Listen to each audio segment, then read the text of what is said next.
नमस्कार दोस्तों, स्वागत है आपका आपके अपने YouTube channel RBSC online classes में। अपन बात करते हैं आज आपके कक्षा 10 के छठी प्रश्नावली यानी त्रिकोणमिति के बारे में।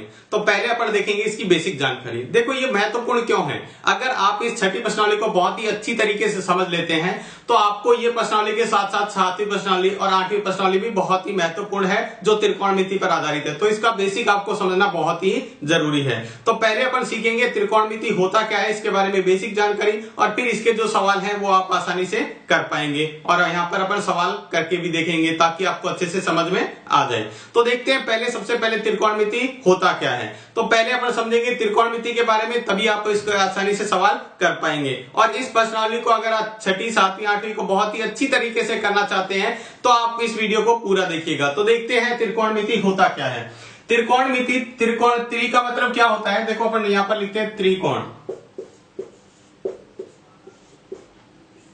ये दो शब्दों से मिलकर बना है। त्रि मतलब तीन कोण। तीन कोण किसके अंदर होते हैं, एक त्रिभुज के अंदर।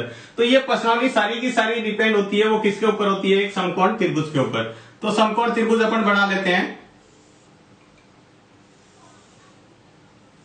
समकोण त्रिभुज, ये एक 90 डिग्री कोण होता है, तो ये क्या हो गया, समकोण। इसको कह देते हैं ए, ये बी और ये सी। ये कोण है थीटा, जिसको अपन यहां पर लेके इस तरह के अनुपात निकालते हैं। तो देखो किस तरह से अनुपात, त्रिकोणमिति अनुपात, इसका और इसका अनुपात 1, इसका और इसका 2, इसका और इसका 3, तो इस तरह से। और इसको उल्टा कर दें तो भी अनुपात बनता है। ठीक है, तो 6 तरह के अपन अनुपात निकाल सकते हैं। देखो एक बार के लिए मैं यहां लिख देता हूं 90 डिग्री के सामने भुजक कारण, ये मान लिया लंब और ये आधा। ठीक है, तो त्रिकोणमिति के 6 अनुपात कैसे बनते हैं। देखो इसके बट्टे में ये रख देते हैं, तो एक हो गया L बट्टे के, इसी का ही दूसरा हो जाएगा K बट्टे L। तो ये 2 अनुपात हो गए। तो इस तरह के करके 6 अनुपात बनते हैं। तो इन अनुपातों को एक निश्चित नाम दिया हुआ है जो देखते हैं अपन। सबसे पहला अपन 6 अनुपात कौन कौन से पढ़ेंगे। देखो सबसे पहला होता है साइन थीटा। ये जो अनुपात लिखा है इसको साइन थीटा से डिनोट करते हैं। दूसरा अनुपात है उसको बोलते हैं कॉस थीटा, और फिर टेन थीटा, उसके बाद कॉट थीटा, उसके बाद सेक थीटा, और लास्ट में आता है कोसेक थीटा। तो ये 6 त्रिकोणमिति अनुपात हैं जिसके बारे में अपन पढ़ेंगे। ठीक है, त्रिकोणमिति अनुपात, त्रिकोणमिति जो सारा का सारा डिपेंड होता है वो किसके ऊपर होता है, 3 कोणों से मिलकर जो बनी मिति होती है। मिति का मतलब आकृति। ठीक है, 3 कोणों से जो मिलकर आकृति बनती है उसके बारे में। अब देखो इसके जो अपन विशेष मान है थीटा, यानी यहां पर होता है कोण। थीटा का मतलब क्या है, कोण। अब इस कोण के कुछ विशेष मान के लिए अपने को ये थीटा के कुछ मान होंगे, कोण होंगे, उस पे अपने को क्या इनका मान पता करना है। तो वो विशेष मान कौन से होते हैं। देखो 0, 30, 45, 60 और 90। इन 5 मानों पर अपन क्या करेंगे, इन सबके अनुपातों के मान निकालेंगे। तो आपको इसके लिए एक सारणी होती है जिसको त्रिकोणमिति सारणी बोलते हैं। उस सारणी को आपको पहले बनाना सीखना है। तो अब अपन सीखेंगे सारणी बनाना। अगर वो आपको समझ में आ गया, अगर सारणी बनाना, तो आप निश्चित तौर पे इस प्रश्नावली को बहुत ही अच्छी तरीके से कर पाएंगे। इसके बाद देखते हैं अपन त्रिकोणमिति की जो सारणी है वो आपको बहुत ही अच्छी तरीके से समझनी भी है यहाँ पे, और फिर आपको खुद को बनानी आनी चाहिए। तो देख लेते हैं किस तरह से आपको बनानी है। इसको ध्यान से देखेंगे तभी आप इसके सवाल कर पाएंगे, अदरवाइज आप इसके सवाल नहीं कर पाएंगे। तो देखते हैं इसको कैसे याद रखना है आपको। तो त्रिकोणमिति के कोण जो दिए हुए थे, अनुपात कौन कौन से थे आपको बताया था। सबसे पहला था साइन थीटा, उसके बाद कॉस थीटा, उसके बाद टेन थीटा, उसके बाद कॉट थीटा, उसके बाद सेक थीटा, और सबसे लास्ट में आता है कोसेक थीटा। आपको इसी क्रम से लिखना है ताकि आपको सारणी बनानी क्या हो जाए, आपके लिए आसान हो जाए। ठीक है, ये 6 के 6 क्रम इस तरह लिख लिए। अब आपको कोण लिखने हैं। तो कोण सबसे पहले आपको याद रखना है 0, उसके बाद 30 डिग्री, ये डिग्री का चिन्ह है ऊपर, उसके बाद 45, ये देखो छोटा सा बिंदु बनाते हैं, इसका मतलब डिग्री होता है। 45 के बाद में आपको 60 डिग्री के लिए मान निकालना है, और 90। ठीक है, ये आपके 5 मान आपको पता होना चाहिए। तो सबसे पहले सबसे इंपॉर्टेंट होता है साइन का मान निकालना। अगर आपने साइन का मान निकाल लिया, साइन के 0, 30, 45, 60 और 90 का, तो आपके लिए सारणी बहुत ही आसान हो जाएगी। तो इसके लिए ट्रिक भी है, चाहे तो आप उस ट्रिक से भी याद कर सकते हैं, या फिर साइन का जो पहला मान है उसको आप याद भी कर सकते हैं। तो तब पहले अपन ट्रिक देख लेते हैं। अगर मान लो आपको याद नहीं रहे, भूल जाए, तो आप क्या करेंगे, यहां से 0 से लिखना स्टार्ट करेंगे। 0, 1, 2, 3 और 4 तक गिनती लिखना है। सबके बट्टे में 4 लगाना है। ठीक है, और 4 लगाने के बाद में क्या है, इसके ऊपर अंडर रूट लगा देना है।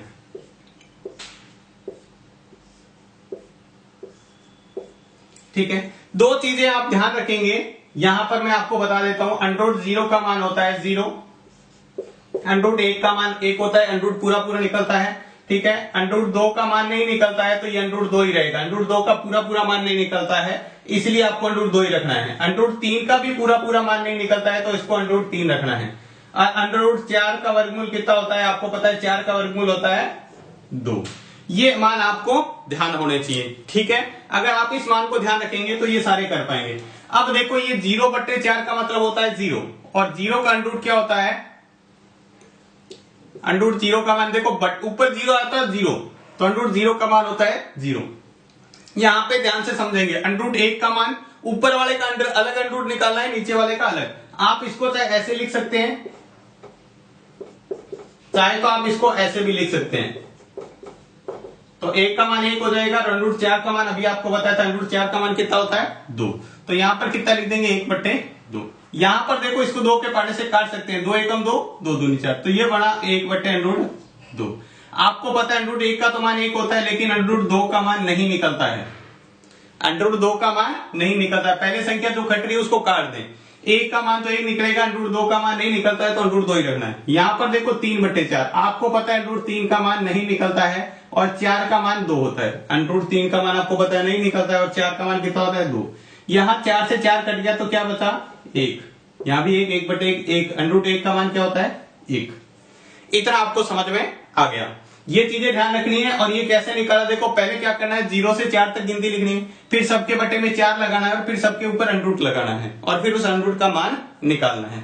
अब देखो जैसे ही आपने साइन का मान निकाल दिया, कोस निकालने के लिए इसका मान उल्टा लिखना स्टार्ट करो। उल्टे का मतलब होता है ये जो एक सबसे लास्ट में इसको सबसे पहले रख दो। ठीक है, फिर दूसरा अंडर रूट 3/2, तो इसकी जगह अंडर रूट 3/2। फिर क्या है 1/√2, 1/2, फिर क्या है 1/2। ये 0 सबसे पहले था, 0 सबसे लास्ट में। इतना आपको समझ में आ गया होगा। देखो कॉस का निकालें। अब थोड़ा सा आप ध्यान रखेंगे टेन का मान निकालने के लिए। देखो एक सूत्र होता है, टेन थीटा बराबर होता है साइन थीटा बटे कॉस थीटा। टेन थीटा बराबर, अभी आप एक बार याद रखेंगे, इसके बाद आगे आपको समझा भी देंगे, ये अभी आपको ये याद रखना है। यानी साइन के मान में कोस का मान का भाग दे देते हैं तो आपको वही मान आएगा। जैसे टेन 0 का मान निकालना आपको, एक बार ध्यान से समझेंगे। टेन 0 बराबर होता है साइन 0 बटे कॉस 0, दोनों का 0 का मान। साइन 0 का मान कितना होता है 0। देखो साइन 0 का मान कितना निकला है 0 और कॉस 0 का मान कितना है 1। तो आपको पता है 0/1 कितना होता है 0/1, यानी ऊपर 0 अगर अंश में 0 है तो 0 ही आएगा। अब देखो इसका इसमें भाग देंगे, यहां पर ध्यान से समझेंगे, यहां पर 1/2 में भाग देना है √3/2 का। ठीक है, ये डबल बट्टे में संख्या है तो इसको अपन सिंगल में चेंज कर लेते हैं 1/2। नीचे वाली संख्या को उल्टा करके गुणा करेंगे तो 2/√3 आएगा। ध्यान देखेंगे यहाँ पे इस संख्या में इस संख्या का 30 का ऊपर वाले में नीचे वाले का भाग देना। देखो सीधा सीधा याद रखेंगे, इसमें इसका भाग देंगे, ऊपर वाले में नीचे वाले का भाग देंगे तो नीचे वाली संख्या को क्या करेंगे उल्टा गुणा में रख देंगे। यहाँ 2 से 2 कट जाएगा, ऊपर 1 बचेगा √3। तो यहां पर आप लिख सकते हैं 1/√3। उसके बाद देखो आप ये निकालने के बाद में इसमें इसका भाग करेंगे तो देखो क्या होगा 1/√2 इंटू √2/1। नीचे वाले को उल्टा करके करेंगे तो ये इससे कट गया तो क्या बचा 1। फिर देखो इसको इसमें भाग करेंगे तो इसका इसमें भाग करेंगे तो देखो इस बार क्या होगा, ध्यान देंगे यहां पे क्या करना है, √3/2 तो ऐसा ही रहेगा, नीचे वाली संख्या को उल्टा करके गुणा में रखना है क्योंकि भाग में डबल बट्टे में आएगा तो ये 2 से 2 कट जाएगा, सिर्फ √3/1। बट्टे में 1 लगाना जरूरी नहीं होता है, नीचे 1 लगाओ या नहीं लगाओ कोई फर्क नहीं पड़ता, लेकिन जब भी ऊपर आएगा 1 तो लगाना जरूरी है। अब सबसे लास्ट में और सबसे महत्वपूर्ण पार्ट, अब देखो जब 0 का इसका इसमें भाग देंगे, 1 में 0 का भाग देंगे, जब भी हर के अंदर 0 आ गया तो इसको लिखते हैं अपरिभाषित या अनंत बोल सकते हैं इसको, यानी बहुत बड़ा उत्तर आएगा, इसको बोलते हैं अनंत। ऐसा चिन्ह है, 8 को ऐसे कर देते हैं तो ये अनंत वाला चिन्ह बन जाता है। ये आपको समझ में आ गया होगा। सबसे इंपॉर्टेंट इसके अंदर यही लाइन है tan वाली, अगर आप इस tan वाली लाइन को समझ गए तो फिर आप सारणी कभी भी नहीं भूलोगे। अब देखो tan में कोट का मान निकालना है तो कोट का मान निकालने के लिए क्या करेंगे, इसका उल्टा रख दो। ठीक है, इसका उल्टा रखेंगे तो सबसे पहले आएगा अनंत, फिर उसके बाद √3, फिर उसके बाद 1, फिर 1/√3 और सबसे लास्ट में 0। यहां तक आपको सारणी आसानी से समझ में आ गई होगी। देखो 10 वाला दोबारा समझ लेते हैं। इस 0 में 1 का भाग देना, फिर 1/2 में √3/2 का भाग देना। भाग देने के लिए नीचे वाली संख्या को उल्टा गुणा में रखेंगे और जो संख्या कट रही है वो काटने के बाद जो बचेगा वो आंसर में आ जाएगा। इसी तरह 10 की पूरी निकाल ली। कोट इसका उल्टा हो गया। अब सबसे लास्ट में और सबसे महत्वपूर्ण बात, इसको ध्यान में रखना है, कोस सेक का क्या होता है, कोस के मान का उल्टा करना होता है। क्यों? क्योंकि कोस सेक थीटा बराबर एक सूत्र भी होता है 1/cos थीटा, यानी इसको उल्टा करना है। उल्टा मतलब मान को उल्टा कर देना है। कैसे? देखो 1 का उल्टा, इसके बट्टे में कुछ नहीं है तो एक बार 1 रख लेते, 1 का उल्टा 1 ही होता है। 2/3 तो 2 ऊपर आ जाएगा √3। यहां पर तो मान पीछे से लिखना स्टार्ट किया था, यहां पर देखो आपको क्या करना है, मान को ही उल्टा कर देना है। √3 ऊपर था, 2 नीचे था, तो 2 ऊपर था, √3 नीचे। यहां पर देखो ये आ जाएगा √2/1 आपको लगा बताना जरूरी नहीं है, ये आ जाएगा 2। 0 का देखो इसके बट्टे में कुछ नहीं है तो 0 के बट्टे में रखेंगे 1। 0 के बट्टे में क्या रखा? 1। तो ये क्या हो गया, इसको उल्टा करेंगे तो 1/0। 0/1 को उल्टा करेंगे तो 1/0। बट्टे में देखो हर के अंदर क्या गया 0, तो 0 आते ही ये क्या हो जाता है? अनंत। अब आपको चाहे तो इससे उसका उल्टा निकाल लो या साइन के मान का उल्टा कर दो। वैसे तो इसको उल्टा लिखना स्टार्ट कर दो वापस से, तो ये आ जाएगा, ये आ जाएगा अनंत 2 √2 2/√3 और लास्ट में 1। ये आपकी पूरी की पूरी सारणी है, आपको इस तरह से बनानी सीखनी है। बहुत ही अच्छी तरीके से आप मेहनत करके करेंगे तब ये आप इसको बना पाएंगे। ये आपको बहुत ही काम में आएगी 6ठी, 7वीं और 8वीं तीनों प्रश्नावलियों के अंदर। और भी है 15वीं में भी कुछ काम आ जाती है, ठीक है। तो इसको आप बहुत ही ध्यान से करेंगे तब जाके आपको आसानी से समझ में आएगा। आप इस प्रश्नावली को, इस सारणी को खुद बना के देखें ताकि आपको आसानी से समझ में आए। अब देखते हैं इसके ऊपर क्वेश्चन क्या इस तरह से करते हैं और मान किस तरह से निकालते हैं। देखो आपने सारणी बनाना सीख लिया है, अब थोड़ा सा बेसिक और सीखते हैं ताकि आपको ये आसानी से समझ में आ जाए इसके सवाल किस तरह से करने हैं। तो यहां पर बहुत ही बेसिक चीजें करेंगे वो आपको देखना है। तो देखो अगर अपन पहले अंडरूट वाली संख्या है, ठीक है, उनको जोड़ना, गुणा करना और ये सीखते हैं। मान लो आपको 2 दिया हुआ है, √2। सबसे पहले गुणा सीखेंगे, इसको गुणा करना है √2 से। तो √2 को √2 से गुणा करते हैं तो क्या आता है? 2। एक जैसी दो संख्या है उसको अंडरूट के अंदर गुणा करेंगे तो क्या आएगा? 2 आएगा। या फिर आपको ऐसे भी कह सकते हैं √2 का स्क्वायर। तो √2 का स्क्वायर 2 × 2 मतलब कितना आता है? 2। और देखते हैं, जैसे मान लो आपको कह दिया √2 को √3 से गुणा करना है तो आप इसको ऐसे भी लिख सकते हैं 2 × 3। अंडरूट के अंदर ही रहेगा, ध्यान रखना, बाहर नहीं आएगा। अंडरूट के अंदर 6 लिख सकते हैं, ठीक है।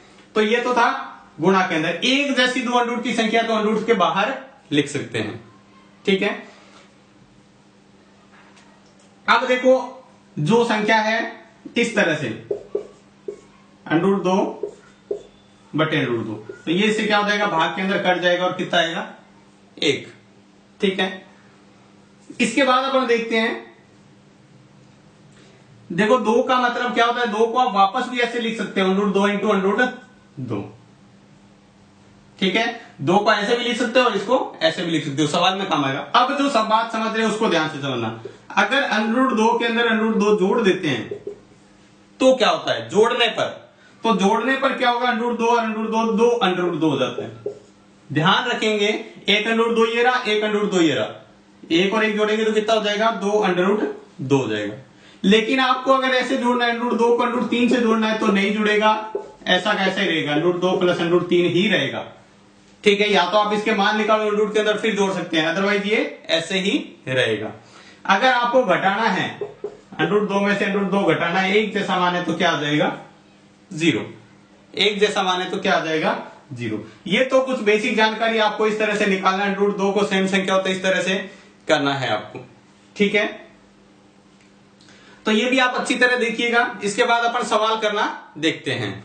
इसके बाद सीखते हैं अपन सवाल करना। बहुत ध्यान से देखिएगा आप सवाल किस तरह से आपको करना है और उसको किस तरह से हल करना है। देखो यहां पर अपन मान निकालना है वो तो 6ठी प्रश्नावली का कह सकते हो। उसके बाद हल करना जो अपन पहले सीख चुके हैं उसी तरह गुणा, भाग या लघुत्तम लेके इसको हल करना है। तो देखेंगे यहां पे सबसे पहले 2 का 2, इसका मतलब यहां साइन 45 और कोस 45। देखो 2 sin 45 कोस 45, 2 का मतलब ये गुणा में, तो 2 ऐसा कैसे लिख दिया? अब ये साइन 45 और कोस 45 के बीच में कोई चिन्ह नहीं या पॉइंट लगा होता है, इसका मतलब ये दोनों गुणा में है। क्या है? गुणा में। तो अपन क्या किए, मतलब ये तीनों ही गुणा के अंदर है तो गुणा का चिन्ह लगा दे। अब आपको साइन 45 सारणी के अंदर से देखना है, ठीक है। सारणी के अंदर से देख के आप पता करेंगे साइन 45 का मान कितना होता है, 1/√2। फिर से यहाँ गुणा का चिन्ह, क्योंकि इन दोनों के बीच में ये भी गुणा में है, ये भी गुणा में। कोस 45 देखेंगे सारणी में, सारणी में देख के आपको करना है, ठीक है। एक बात तो यहाँ पर कोस 45 का मान भी कितना होता है, 1/√2। अब यहाँ पे बच्चे क्या गलती कर देते हैं, यहाँ पे गुणा का चिन्ह है फिर भी यहाँ पर क्या ले लेते हैं, लघुत्तम लेके उसको हल करते हैं, एलसीएम लेके हल करते हैं। क्या लेके? एलसीएम लेके। आपको बिल्कुल नहीं करना है, गुणा के अंदर कभी भी एलसीएम नहीं आता है, गुणा में सीधा गुणा होगा। एलसीएम कब लेते हैं, जब आपको जोड़ना हो या घटाना हो।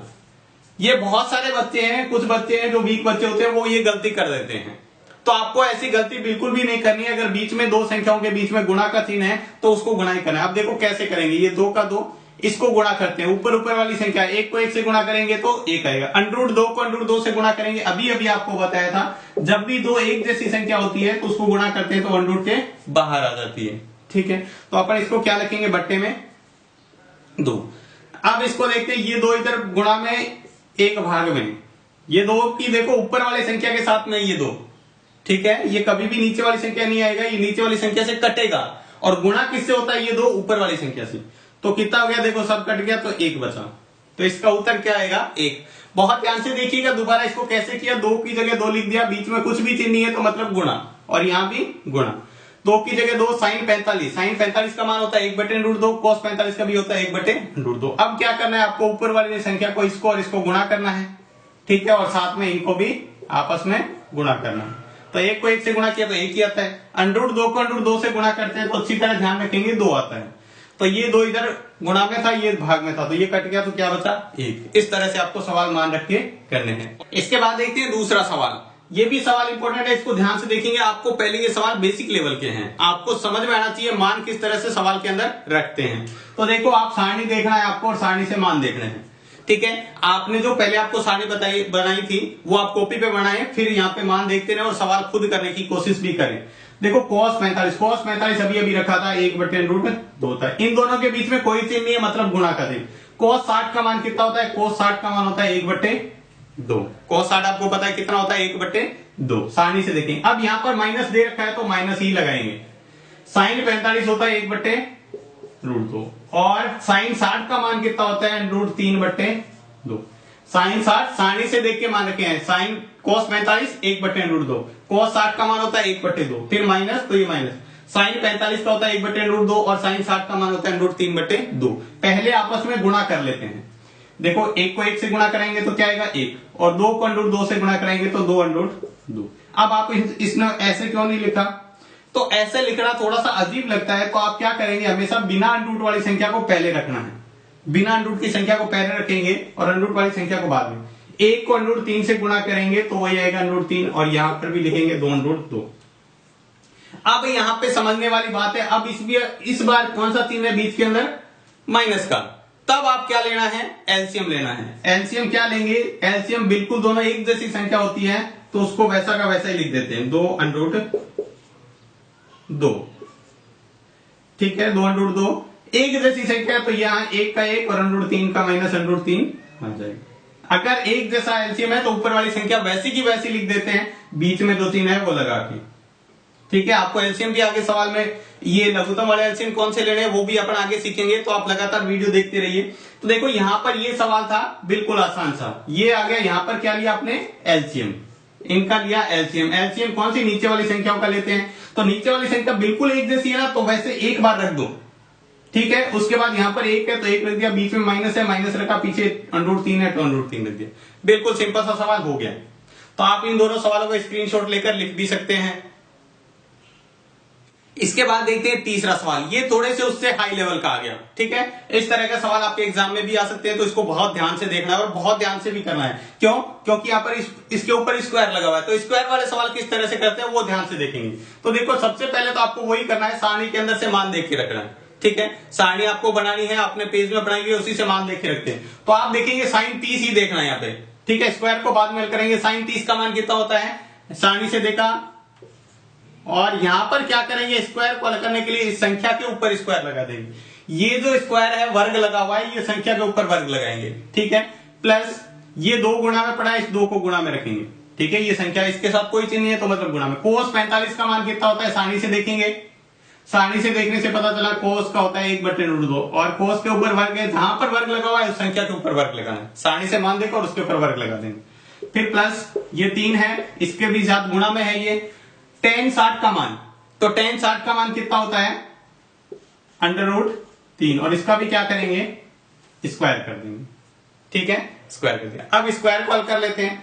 1 का स्क्वायर कितना होता है, 1। स्क्वायर का मतलब होता है किसी भी संख्या का, देखो 1 का स्क्वायर कैसे निकालेंगे, यहां ध्यान से देखेंगे। इसका मतलब है 1 का भी स्क्वायर करना है और नीचे वाला का भी स्क्वायर करना है, यानी 1 को 1 से गुणा करनी है और 2 को। वर्ग निकालने का मतलब जो संख्या आपको दे रखी है उसको उसी से गुणा करना है। तो 1 को 1 से गुणा करेंगे तो 1, 2 को 2 से गुणा करेंगे तो कितना आ जाएगा 4। तो यहाँ 1 का वर्ग 1 और 2 का कितना होता है 4 प्लस 2 इंटू यहाँ 1 का वर्ग तो 1, अब 2 का √2, नीचे वाले देखो 1/√2 है। इसको ध्यान से देखेंगे, यहां पर हो गया 1 का स्क्वायर बट्टे में क्या आ जाएगा √2 का स्क्वायर। 1 का स्क्वायर तो 1 होता है, आपको बताया था √2 का स्क्वायर, यानी √2 को कैसे लिखेंगे √2 गुणा √2, और जब भी 2 एक जैसे आएगा तो कितना हो जाएगा √ के बाहर लिख देंगे, तो यहाँ कितना आ जाएगा 1/2 प्लस ये 3 का 3, ठीक है। और √3 का स्क्वायर वैसे √ से बाहर निकालेंगे, जब भी संख्या का स्क्वायर है तो उसको √ से बाहर लिख दो अगर √ के अंदर है तो, ठीक है। सिर्फ एक ही संख्या है तो ऐसा करना है, ठीक है। तो 1/4 को 1/4 रहने दो, ये 2 से 2 क्या हो जाएगा कट हो जाएगा, तो 1 बचा यहाँ पे प्लस 1, और ये 3 को 3 से गुणा करेंगे तो क्या हो जाएगा 9। आप चाहें तो इसको जोड़ सकते हैं, 9 1 कितना हो जाएगा 10, ठीक है 10 हो गया। अब चाहे तो आप इसका लघुत्तम लेके हल कर सकते हैं, तो 4 और 1 का लघुत्तम कितना होता है 4, ठीक है। अब ये लघुत्तम आ रहा है, इसका लघुत्तम लेते हैं, ठीक है। तो ये 1 है, 4 का पारा कितनी बार बोलने पर 4 आता है, एक बार तो 1 लिखेंगे प्लस 10 गुणा, इसके भी गुणा में संख्या की 1 का पारा जो लघुत्तम बोलने पर कितनी बार है, ये जो लघुत्तम है 1 का पारा 4 बार बोलेंगे, तो ये कितना हो जाएगा, ये हो जाएगा 1 प्लस 40/4, 40 और 1 कितना हो गया 41/4। आप इसको इससे इस तरीके से भी निकाल सकते थे 41/4 लघुत्तम लेके। अदरवाइज आपको क्या लिखा है यहां पर 10 है और 1/4 है, इसको आप ऐसे भी लिख सकते हो 10 प्लस 1/4। देखो ये भी, इसको आगे इसको पीछे लिख दिया, देखो क्या फर्क पड़ेगा, अगर आप 5 प्लस 3 जोड़ो तो भी 8 आएगा और 3 प्लस 5 जोड़ो तो भी 8 आएगा, आगे पीछे लिखने से।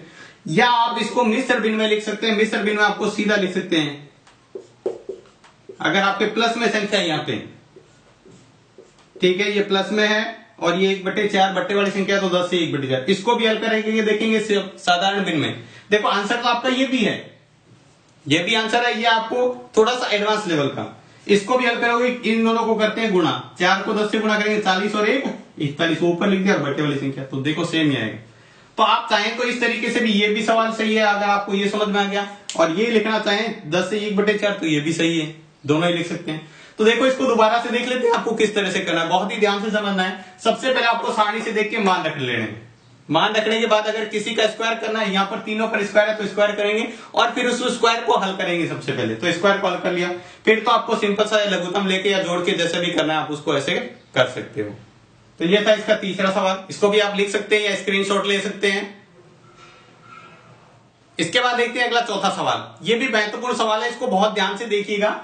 तो देखो इसके अंदर करना क्या है, सबसे पहले तो आप सारणी से मान रखेंगे, तो मान रख लेते हैं। देखो ये 3 इसके साथ गुणा में है तो 3 गुणा, यहाँ sin 60 है, sin 60 से सारणी का मान रखेंगे तो कितना होता है √3/2, फिर माइनस ये 4 है तो 4 गुणा में रखा, यहाँ पर क्या है sin 60 है तो sin 60 फिर से क्या होगा √3/2, लेकिन इसके ऊपर क्या लगा हुआ है, इस बार क्यूब लगा हुआ है। तो सबसे पहले अपन क्या करते हैं, क्यूब को ही हल कर लेते हैं, तो इसको गुणा में कर देते हैं, तो ये हो गया 3√3/2 माइनस, देखो 3√3 इसको इससे गुणा किया तो 3√3/2 माइनस 4 गुणा। अब यहाँ पे √3/2 का क्यूब निकालते हैं, ध्यान देंगे यहाँ पे इसका क्यूब किस तरह से निकालेंगे। क्यूब का मतलब क्या होता है, 3 बार गुणा करना, √3 गुणा √3 गुणा √3 बटे 2 गुणा 2 गुणा 2, 3 बार लिखना, ठीक है। अब देखो इसको गुणा करते हैं, तो √3 और √3 2 बार मिलके क्या बन जाता है 3, ये तो आपने सीखा। 2 बार एक जैसी संख्या को गुणा करते हैं तो अंडर से बाहर आ जाती है, और ये लास्ट वाला पढ़ा है तो इसको पढ़ा रहने दो। बटे सीधी संख्या तो उसको गुणा कर लेते हैं। 2 को 2 से गुणा करेंगे 4, 4 को 2 से गुणा करेंगे तो कितना आएगा 8। कभी भी ऐसे नहीं करेंगे 2 एकम 2, 2 दूनी 4, 2 तिया 6 नहीं करेंगे। 6 आपका इसका हो जाएगा गलत, ये क्यूब नहीं है, इसको 3 से गुणा करना हो गया। 2 को 2 से गुणा किया 4, फिर 4 को 2 से गुणा करना है तो 8, तो ये यहां पर लिखेंगे तो ये क्या आ जाएगा 3√3 बटे 8। समझ में आपको क्यूब इस तरह से निकालना है, 3 बार गुणा में लिखेंगे फिर इस तरह से निकालेंगे। यहां से ये संख्या कट रही है, 4 दूनी 8 होता है, 4 एकम 4, 4 के पाड़े से दोनों कटा है, एक ही पाड़े से कटना चाहिए। तो ये हो गया 3√3 बटे 2 माइनस, यहां भी क्या बचा, इसको 1 से गुणा करेंगे तो 3√3 बटे, दोनों एक जैसी संख्या तो आपस में कट जाएगी और क्या बचेगा 0। जैसे 5 में से 5 घटा दिया, एक जैसे उसी संख्या में से वही संख्या घटाएंगे तो 0। तो ये आ गया आपका अगला चौथा सवाल। ये भी सवाल बहुत महत्वपूर्ण है, अच्छे समझने के लिए लेवल का सवाल है, तो इसको आप अच्छी तरह खुद प्रैक्टिस करके करें ताकि आपको सारे सवाल आसानी से समझ में आ जाए। इसका भी आप स्क्रीनशॉट ले सकते हैं या लिख सकते हैं। तो आज की क्लास में बस इतना ही। क्लास आपको कैसी लगी हमें कमेंट बॉक्स में लिखकर जरूर बताएं। अगर आपको क्लास अच्छी लगी है तो लाइक भी करें। तो आज की क्लास में बस इतना ही, धन्यवाद।